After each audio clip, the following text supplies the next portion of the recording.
Oh my God, we're back again. We're back again for Cut episode that. We 2. got to cut that. We're rusty. We're a little rusty. No, we're fully unrusty. We're greasy. I'm greasy. You be rusty and I'll be greasy. Rusty and greasy are back again.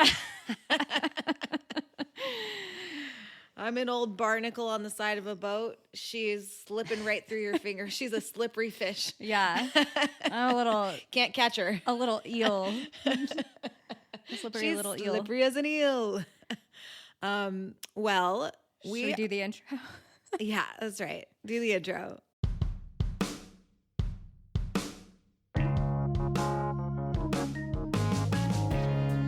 Welcome to Linked Out. Welcome to Linked Out, the podcast that won't help you get a job, but will make you feel better about not having one. Welcome back to Linked Out. Welcome back to us, too. I'm Syd. I'm Brit. And this week, I don't really want to bury the bury the lead at all because this is super embarrassing for me. And yeah, I'm just going to tell you guys. Do it like like you're in a support group. Okay. Hi, my name is Sydney, and I relapsed. I was clean for approximately, let's say, 4 months, I think. So my last time using was 4 months ago. It's just like 115 days. 100 and some odd days. And unfortunately, about 2 weeks ago now, or best say about 2 weeks ago, I had the scariest Sunday of my adult life, and I got back on LinkedIn. I'm back on LinkedIn. I'm so Sydney. embarrassed. It's okay, Sydney. We support you. The first step is admitting you have a problem. I have a problem. I'm so disappointed and ashamed of myself. Oh my gosh. Because,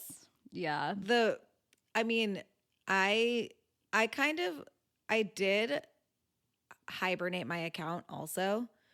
But I opened a new account when I... Oh, you did? Yeah. You started I started a burner account. And you know what? I started a FinkedIn, and I haven't really been as involved in it as I once was.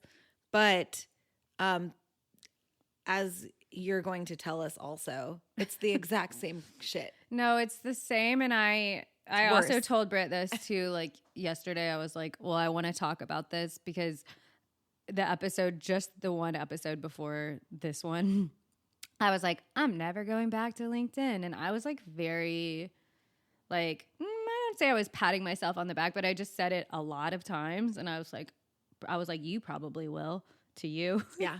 But then I fucking did. You did. First, I cracked. And anyway, she kind of made me crack because I was like, if City's back on LinkedIn. No, dude. Literally, it's like hooking up with an ex because it was like, oh my God, it's not rewarding even a little bit. It's just embarrassing. My first post back, I was like, I think I wrote like recession indicator, me back on this dusty ass app. And then that like was my relaunch into LinkedIn. And I have like within the first 24 hours, I, panic applied to some jobs and immediately got like literally within 24 hours got automated rejection emails started rolling back right into my inbox. So I didn't miss anything. I had a moment of weakness. It was truly a relapse situation where I was like, oh my God, scary Sunday. Like I have to get a job. I have to make money. Like I just have to get back on LinkedIn. And it did nothing for me. Right. It did nothing for me. It's like the realizations that we've already had, which is if we're going to put a bunch of time and energy into like something that is not helping us make money, we may as well put it into our own business. Yeah. Which could eventually, make us money and work for ourselves instead of like slave to the corporate monster. Right. Which we're scheming to do anyways. But not for nothing, you can't even become, even though you desperately have wanted to, and now for more than 2 years wanted to become a slave to the corporate whatever, you can't. They aren't taking new. They're not taking new applicants. They're not taking any, so it doesn't matter. Corporate. They're not taking new applicants as corporate slaves. It doesn't matter if your soul has already been crushed, because that's not enough. That won't get you a job anyways, as we have well documented over the course of this here podcast. And just to really, I don't know if this is like, I mean, we're still talking about how there still aren't any jobs out there, even though we stopped hard applying, but I'm still dipping my toe in the water sometimes, because sometimes I'm like, it would be nice to have something steady, like, we try to get our businesses off the ground. But I got a random email from someone, a recruiter at the school that we both went to, saying that a local agency in Atlanta, was hiring mid-level, which I am a senior. And they said, I know you're a senior, but you're super senior, but would you consider mid-level? And I said, yeah. You're a senior citizen. What's the salary? And it's like $40,000 no, less oh my than. God. No, I mean, it was like, I told you, it was like $70K or something. Yeah, okay, which yeah. And they were like, the top of it is the top of, which is so much less than, we were making at this job, not even at our peak, like just in a mid-level position, that's less than I was making when I was mid-level. And I just said, okay, let me talk to who I need to talk to about it. And then I never heard from this chick. A couple weeks later, she emails me and tells me I'm not right for the position. You emailed me. I feel like it was just like, I feel like it was humiliating because of how much less of a salary was offered and how much less experience the job required. Yeah. And it was basically like somebody came up to me and was like, hey, like, what were we saying? We did like a metaphor. Like, it was like, we were at Mardi Gras and exactly. somebody was like, hey, show me your boobs. And I'm like, I don't really want to do that. And they're like, come on. And you go, okay, maybe the right one. And then they're just like, okay. Or you go, okay, maybe I'll take my pants off too. And then they're like, no, actually, never mind. No, thank you. Or whatever. I don't know.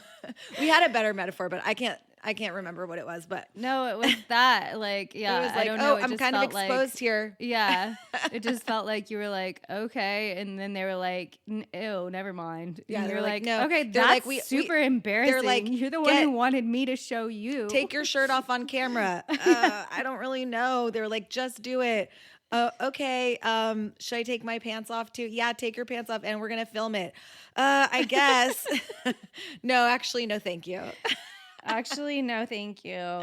Never mind. Oh God, it's so slutty. So anyway, we're gonna pay you, but we're actually not. So I just had to get that, slutty feeling out of the way to really drive home that we're not supposed to be doing that. Yeah. And there was another one too. A job that I didn't even remember applying for just sent me an email out of nowhere saying they are no longer hiring for that position, and they'll be in touch for when they restructure the position. And I'm like, oh my God, I don't even remember emailing you, but thank you so much for this rejection. Yeah. Anyway, so in the past 2 weeks, these are the three things that have happened to me for the past 2 weeks of being on LinkedIn. Well, I already said I started immediately getting the automated rejection emails, but I also started getting immediately the scam text messages, like the ones that are like, hey, this is a recruiter from Indeed or WhatsApp or whatever, like the scam text messages. And then I also started getting random people DMing me being like, do you want to start a franchise? We're really impressed with your background or You're whatever. Like, bitch, you haven't even looked at my background. No, the scams just immediately started rolling back in within 24 hours. And then that's why I made the burner account with like my burner email on it. Yeah. So that, and I don't have my phone number on there. Just because because I can't handle all the spam. But the cool thing there, but it hasn't been all.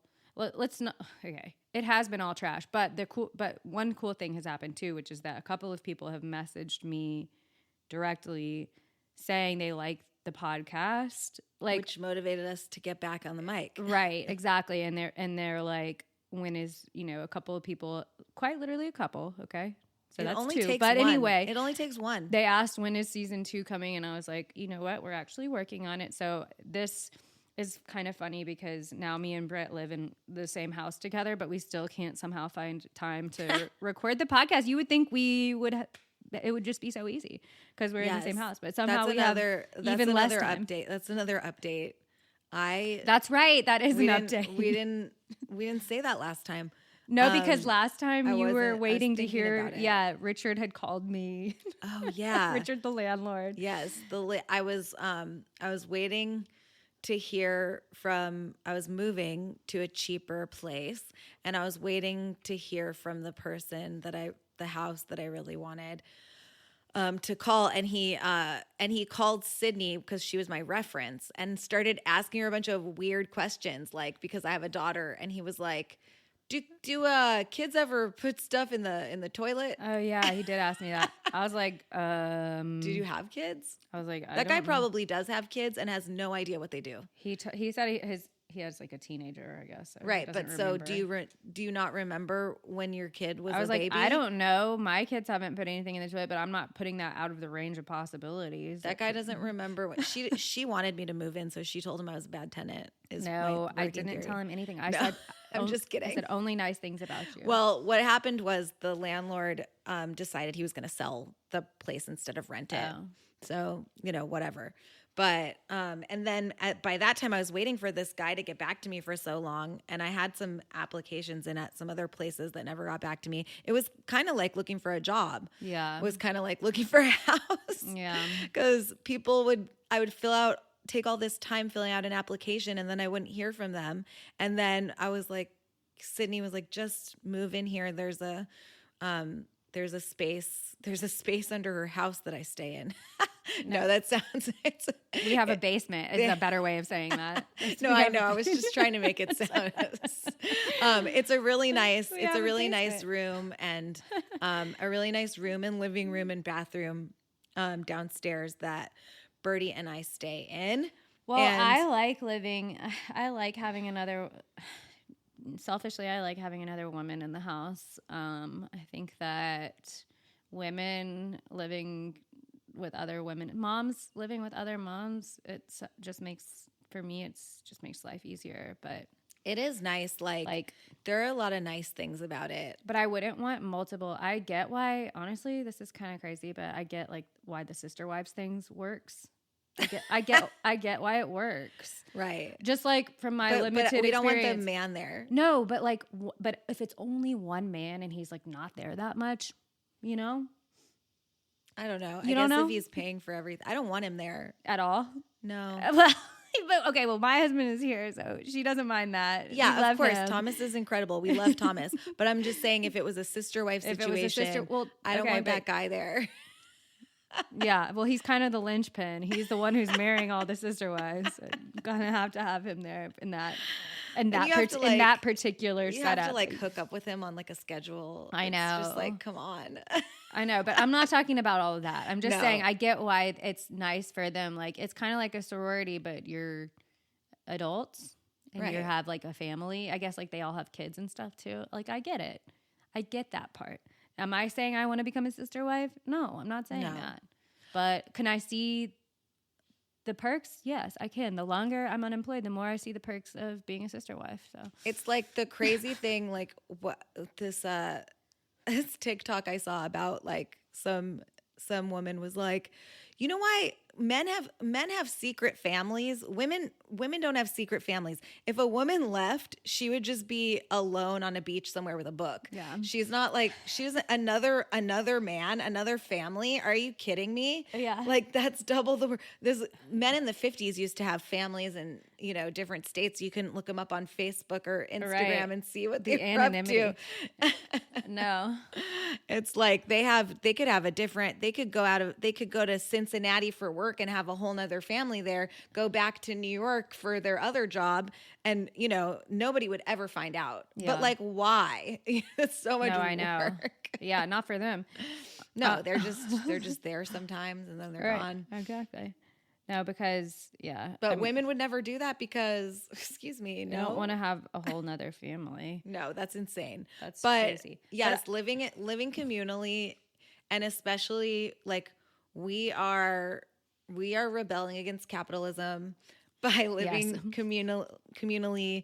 We are, you know, giving less of our money to the machine by, you know, putting, you know, being in the same space and sharing the workload and sharing, you know, the duties of motherhood. You know, our kids play together. My kid's an only child, so she's like getting the experience of having siblings, the true experience of having siblings. And it's sweet. I think that if you can live communally, like if you could figure out how to do it, I do recommend it. Well, so this is kind of interesting. So, I posted, I guess earlier this week, maybe it was, I think it was earlier this week. I posted something on LinkedIn that was kind of long, and this woman, a lot of people, I mean, not a lot of people, but some people saw it and read it and whatever. I was just like, can I get really real on here for a second and talk about like what's been going on over the past 4 years, which is like, when I had my first child and everything that's happened in the course of my career since then and how much things have changed and yada, yada. You can go read it if you want to. But anyway, this woman commented on it. She was like, I was in a similar boat, but I decided to like buy land. And like, I kind of want to read this to you because it's kind of interesting. And I don't think you saw it. No, because... Let me read it to you. Oops. I'm not involved. I know. So she goes, I'm in a similar boat, but bought land and putting in sweat equity to build up an old farmhouse where all we could keep was the external four walls, no heating, living with no bathroom or kitchen, etc. If one of your nightmares is paying rent, then get really creative and find a way to remove yourself from renting a space to exist in. If you're in the same boat, only with a mortgage, well, the literal translation of a mortgage is death grip. They squeeze out of you every bit of profit you make during your lifetime for themselves. It's one of the biggest scams of our society, next to, say, university degrees, for example. I agree with you. It's tough, especially with kids. We live in an unheated, uninsulated garden shed. We lived in an unheated, uninsulated garden shed for 3 years to stockpile cash and buy the worst house in the state, and then spent 18 months and counting, working 7 days a week to make it bearable. And we still only have one livable room and almost no plumbing and zero electric, bar the big orange box that we plug our extension cords into. What I want to say here is I think you need to get radical.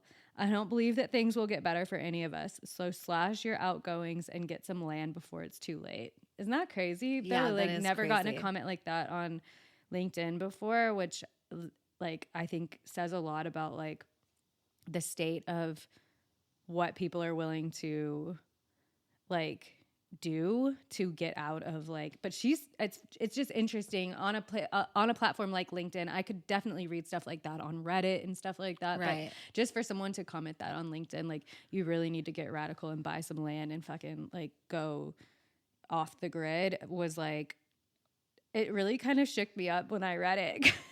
I was on the way to like buy this vintage stuff and I was like, should I just move? I had to drive pretty far to go get it. And I was like, should I just move out here to the middle of fucking nowhere? Like, I mean, I was really considering it. I was like driving around and I was like, should I just fucking buy piece of land out here and build a shed like this lady was telling me to do. Like, yeah. Or like, I'm sure you don't have to get that radical, I think it's like baby steps into, it's like radicalizing, baby radical steps. it's harder. It's harder when you have kids to, For sure. like, you can't be like, hey, 4-year-old, like 4-year-old and live without 2-year-old, plumbing and electricity. like live without, they're going to be, it's not going to work out. No. But there are things like we could do. It's like, we both own houses. It's like we could sell them and then buy something that we're not paying, take the profit from. I'll never forget now that mortgage literally translates to death grip. Death grip. Kind of crazy, because now that I think about that probably once a day since I read that comment. But I guess I would rather pay a mortgage than rent. For sure. I think most people feel that way. If I'm going to be it's not really all that different, but if I'm going to be paying, at least you kind of own your house. You kind of own your house. Yeah. And then the bank can still take it away. Yeah, they can take it away. But it's at least something. They're less likely to. They're less likely to. It's harder. But yeah, so I think that like little baby steps into like radical thinking is like kind of, how to get by in today's dystopian society. Yeah. I don't know. So what else? What else is new with us since the last Well, time? we've done a few pop-ups. We did Vintage Fest. Yes. Vintage Fest was a experience. It was an experience. That's a crazy world that we're not necessarily interested in becoming a part of, because these people go on tour. It's like being a carny. Yeah. The people at Vintage, the vendors at Vintage Fest follow. This was called Totally Rad Vintage Fest. Shout out to Totally Rad. Shout out to Totally Rad. They were totally rad. They were. It was a great experience. But the people that do these, they follow this festival into every city that it's in, and that's how they do the festival season. Yeah. And they go, they're going to where were they going next? I can't remember. Alabama. I don't know. They had just come from Charlotte, I think. Then they hit a bunch of cities like in the Southeast, I guess, probably. They do wherever they pop up, but it was kind of a cool business model, because we met the woman who started it. Like, she was originally just a vintage vendor, and then she was like, what if we had this like traveling thing, and that way, I guess always the idea was to be able to support people who are doing resell like full time, so that they're able to go to different places with their stuff. But it was the whole world of, vintage like culture, and like, and in case anybody was confused as to what vintage is nowadays, it's all Y2K shit. Yeah. In case you were wondering. Yeah. It's all Juicy Couture sweatsuits. Oh my God. And that's what people like. And Ed Hardy. And like Harley Davidson. Now, if anybody, like, this is as someone such as myself who truly loves vintage and like grew up like, obsessed with finding like stuff from like the 60s and the 50s and, like the eras that you think of when you think of like really cool fashion that, grew up in Y2K, that thinks it's kind of ugly because I'm not Gen Z. But it's shocking to like not see any of that stuff at a thing called Vintage Fest. To me, like it's shocking to not see like a beautiful like 1950s like mint condition dress, which is like other vintage like fairs that I've been to. Like they have like, oh, this is from the 40s, like these are pearls from the 40s, like just like relics. That almost feels like now that's like it's a different genre. That's not vintage anymore. That's like something else. Like that's like historical. I don't know. Historical. That's historical clothing, I guess. But you only have to be.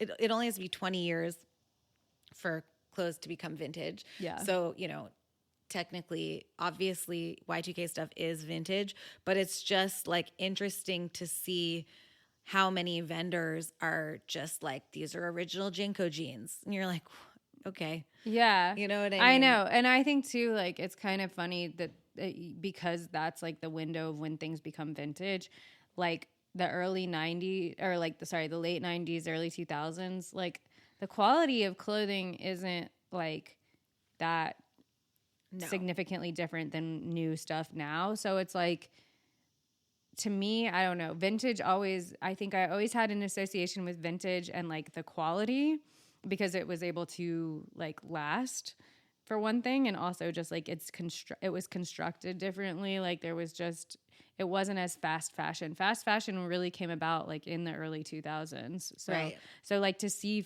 like some stuff that would be considered fast fashion, I consider like, you know, Juicy Couture and like, what was the one you just said, Ed Hardy or whatever, like that kind of was fast fashion. So for fast fashion to be considered vintage is kind of a mind fuck, but it's, you know, whatever. It's what people like. And I mean, like you said, like people, that's, you know, to each their own, I guess. People like what they like. Yeah, they like what they like or what people tell them to like or whatever. Yeah. But yeah, we had a good time doing that. That was our most successful pop-up so far, but it also was the most work, and it also was probably the most expensive. It was the most expensive we've done so far. Yeah, so we don't know. It cost $250 to get a stall at Vintage Fest. Yeah. And you know, we made more than that, obviously, but like, you know, we netted like $500 or something. Yeah.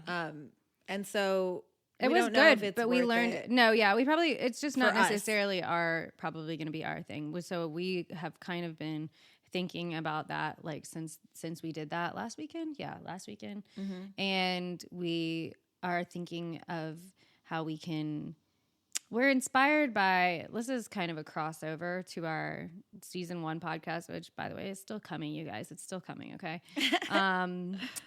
The fans of Southern Charm will appreciate the mailbox money.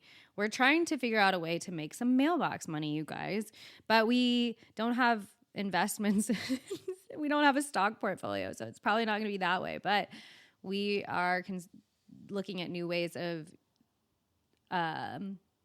not popping up, but like having like an ongoing, I don't want to say like a residency or whatever, but like ongoing rack in different places, right? As like a way of like sidestepping, you know, finding our own lease and doing all of that, which I don't think we're ready to do yet anyway, and just like continuing to get brand awareness and like having more opportunities to sell when we're not actually there too, which is like ideal. Right. So like we are, again, like we don't have the capital investment that most people have to start businesses. So we're not like, we're bootstrapping it. We have a credit card we're going to lay out the brass tax facts of like how we're doing this with no money. Yeah, we have a credit card with a $2,000 limit on it. Mm-hmm. So every time we do a pop-up, we pay down the credit card. And so we're not, you know, we're still in the red, but we are, you know, our credit card is like mostly paid off at this point. And so we're thinking of like other things that we could invest our like small $2,000 credit limit into. And we did a pop-up at a store called Squash Blossom, and it's like in downtown Decatur. It's a really cute store. And we love it. A little side story. I worked there briefly after I quit. Which time did I quit? One of the times when I quit my corporate job, I was like, fuck corporate. And I was like, I'm going to go work at my favorite boutique because it was, and I loved it. They used to have 2 locations, and I worked at the other location. And I guess I worked at both. But anyway, I love that store. It's one of my favorite places. It was one of my favorite places to shop, and it still is. You guys should check it out. It's a great store. It just definitely really cool stuff in there. And I love the owner, and I have always had a good relationship with her. So we were like, idea came to us to see if they wanted to have us host us to pop up, which we did. We did 2 pop-ups there, and we did okay. We didn't do great, but it was, you know, the last weekend we did a pop-up there, and it was like raining. So we kind of it's only for 4 hours. And so, you know, we made a little bit of money, but not enough for it to be worth us hanging out there for 4 hours, really. But we decided that like our next pivot in this business is like going to different stores and seeing if we could keep a rack there, since like we're not able or ready to invest in a brick and mortar, which, you know, is like, which we have pivoted on actually having a brick and mortar space, because we realized that we can't just do retail in a brick and mortar. We need something like, we need to think a little bit bigger than that if we were going to do a brick and mortar, and that, you know, put a pin in that. But if we could go to different stores that don't have kids stuff in them, and just see if we can keep a rack there for, it's called a consignment agreement. So we can just keep racks in different stores that don't want to venture into kids clothes, but like still could benefit from having a rack of curated things in them. And they get 20% and everybody wins, and we go and like make it look really nice, swap out clothes. And so, you know, kind of like the vending machine girls. Yes. Our vending, except for our vending machine is a little rack of cute kids clothes that we just restock. I think this is a great idea. Like, I'm really excited about this. We are going to be approaching some places this week and probably next week, but I think it's a great idea. I think we'll hear no from some places, but that's okay. We just keep it rolling. We find somewhere else that maybe would say yes. You know, you got to keep going until you get a yes. Yes. So we redid our pitch. So we have a new deck for this new venture that Sydney has been working really hard on. No, it's just a couple of slides. It's not like too hard. I don't think it's too hard of a sell most of the time, especially if there's already a relationship in place, which I think I mentioned this last time, but I think my biggest thing throughout doing all of this is just like the building relationships with new people, and like people want to, especially other small business owners, want to help other small business owners. Right. I've noticed that. And if you're a nice person and a genuine person and you just are looking for an opportunity, a lot of times people will like give you that. So we're looking into that, which is exciting. Plus, like if I had a store, like why not expand into, you know, one other revenue in your brick and mortar to like make you money. It's a win-win, really. So that's our little pivot that we pivot of the week. Pivot of the week. Oh my God, remember pivots of the week? That's our pivot of the week. They're back. They're back. So ideally is, again, having a rack of a Birdie and Hale rack in different retail stores. And again, mailbox money. That's great. We go to the different stores. A little bit of mailbox money, exactly. We swap out. And in the meantime, Brit's going to learn how to embroider. Yes, we are. Y'all heard it here first. We're using our credit card to buy an embroidery machine. She is an embroideress. So I try to do it by hand, and it just takes too long. And no, I this think will be this way is faster. I think We're so excited about another avenue. This of is our Birdie and Hale. first big. This is really our first big investment, I would say, in the business too, because other than like our inventory, which we, you know, slowly have been investing in over the last however many months, but like this is our first big purchase. And so we were smart about like, using our money to pay off our credit card. And now we are back basically to zero. So we have enough to get this machine, because this machine is pricey. Yeah. But I think it's going to be worth it. And we're going to make sure that it is worth it, because we gotta sell some stuff, you know? Yeah. We gotta at least break even. So we're excited about that. And that was like one of the epiphanies we had at Vintage Fest, because the guy next to us had original pieces that he made that weren't even that great. They were fine, but they, you know, it wasn't anything like crazy. Yeah, his thing was very interesting. So everyone else at Vintage Fest more or less has Y2K. Well, they have what they have, which is vintage clothes, and they have racks and racks of vintage clothes, and everyone kind of has, you know, more or less the same thing, because whatever's cool and vintage is what everybody wants. So this guy was the only one there, I think, that had his made his own stuff, but he kind of cobbled it together from some vintage clothes with like some new stuff that he sewed onto it. And I don't want to get like too in the weeds about what he did, but anyway, he was the only one that was like kind of making his own thing. And he was able to charge much more because they were one of a kind. Yeah, he's like, everything is made one of a kind, made by me. And it gave us the idea too of like, this guy easily covers the cost of his booth with just the sale of like one jacket or one pair of pants or whatever. Right, or like two. I think his stuff was like $100. It was like $60 to $100 to $200 for each item. Right. Yeah. So we were like, we need to, not necessarily because we're planning on doing more things like that, but just in general, it'd be nice for us to have some things that are a higher ticket and also like more one of a kind type of things too, because you're just able to sell that in a totally different way, which is a different thing for sure than what we are doing with this secondhand and even the vintage and eventually sustainably sourced stuff too.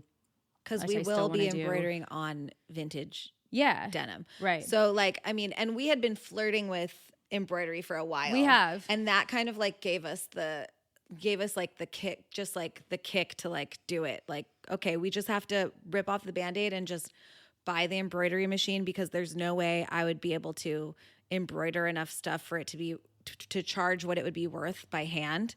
That's just not. Plus, if we're gonna if we're gonna do it, I want it to be good, and I think you feel the same way. So like, it's like, okay, let's really do this, and so that's exciting. That was a big. You literally just bought that like right now, like right before we started recording. So big moment for us. Big moment.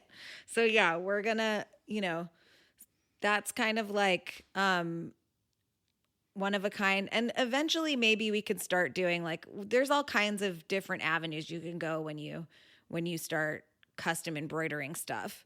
And obviously like we're also going to do some merch for Linked Out. Do some merch for Linked Out. For you guys, get excited. We're going to make some No Worries If Not or some type shit on a jean jacket. You guys would love that. You guys are going to love it. You guys are going to love it. You're going to love it. So that reminds me, I haven't plugged our fucking social media in a while, but follow us on, I'm going to post again, and I'll post when we do make our first Linked Out merch. Obviously I'll post it too, but our Instagram and our TikTok.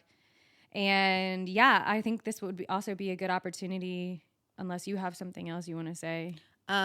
Follow us on, follow our social media, follow our small business journey on all social channels at Birdie and Hale. Right. Also. Yes. Birdie and Hale. And then we have our Linked Out ones, and we have our season 1 pod. Okay. Well, anyway, what I was going to say is last time I think I said, I want to reiterate this again, just in case.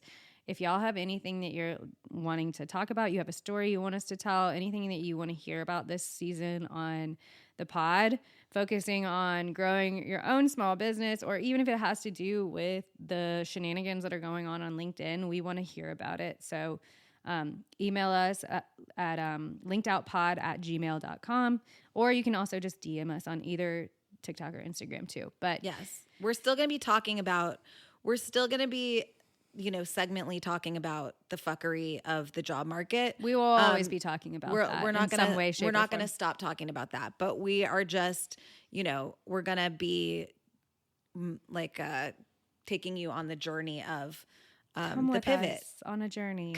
Of the pivot of trying our hardest to claw our way out of having to do that. And hopefully you guys can too. Woo! We're learning as we go. So, any suggestions are welcome. Cool. All right. Did we do it? Yep. Is that it? Love you guys. Love you guys. Love you. Thank you for listening. You mean everything.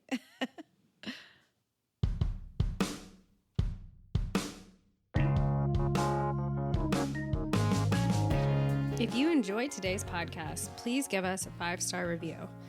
Email us at linkedoutpod@gmail.com and follow us on TikTok, Instagram, and Blue Sky at linkedoutpod.